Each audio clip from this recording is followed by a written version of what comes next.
In front of me is REALME Narzo 80 Lite, and today I would like to show you how you can download and apply Apple layout on this Android.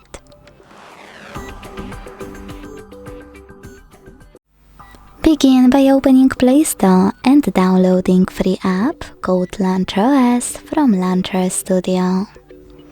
When your app is ready, you don't have to open it, just exit Play Store and go into Settings. Now you need to scroll down a tiny bit to click on Apps. Then select Default App and tap on Home App. Lastly, click on Launcher Pro to apply it and choose Allow All in the pop-up.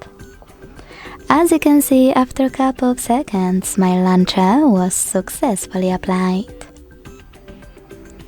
If you want to make some changes to it, go into Launcher app and follow all of the instructions from it.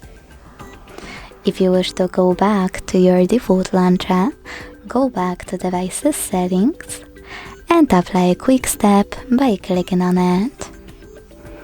Thanks so much for watching. If you enjoyed this video, leave a like, comment and subscribe. Bye!